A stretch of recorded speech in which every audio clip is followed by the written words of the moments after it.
Voici comment le lobbying de Ouattara veut maintenir l'armée française au Burkina et au Mali. Pour plus d'informations après le générique. Bienvenue sur la Ligue planétaire.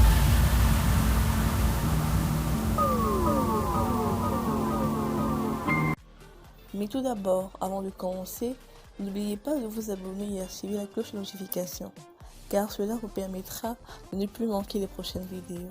Let's go!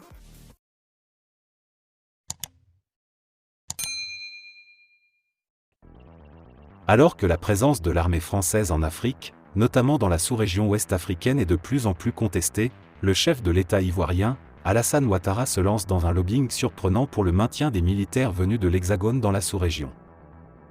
En France, depuis plusieurs jours, le chef de l'État ivoirien a été reçu en audience par le président français Emmanuel Macron.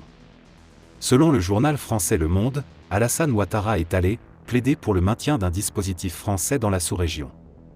Le journal rapporte qu'un proche du chef de l'exécutif ivoirien a confié que la démarche d'Alassane Ouattara s'inscrit dans sa volonté de protection de la relative prospérité, et que le départ de l'armée française comme exigé par le Burkina Faso après le Mali, nous expose. La présence de l'armée française en Afrique. Nous estimons que les forces françaises sont utiles et qu'il est suicidaire pour les États de demander leur départ alors que nos pays n'ont pas mis en place de forces régionales, a-t-il argumenté, selon Le Monde. Ce propos du proche d'Alassane Ouattara est plus qu'étonnant. En quoi est-ce que la présence militaire de la France peut-elle être utile, jusqu'à rendre son départ suicidaire, quand on se targue de disposer d'une des meilleures armées de la sous-région? N'est-ce pas là un aveu que nous ne disposons pas d'une armée en mesure de relever les défis sécuritaires?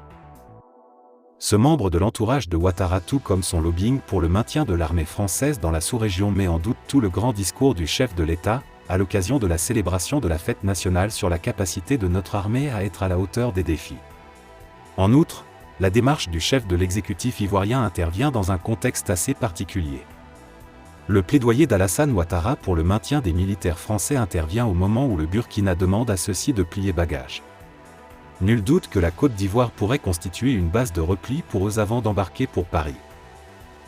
Le Burkina Faso demande à l'armée française de plier bagages. Cela sera forcément regardé d'un œil vigilant depuis Ouagadougou, qui a certainement été témoin des brouilles entre la Côte d'Ivoire et son voisin sur les opérations militaires françaises au Mali.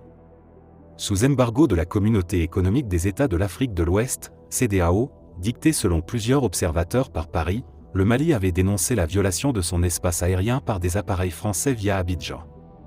Cela n'avait pas manqué de contribuer à l'aggravation des tensions entre les deux pays. Assimi Goïta et ses camarades de la transition malienne voyaient Alassane Ouattara comme le bras de Macron dans la déstabilisation de leur pays.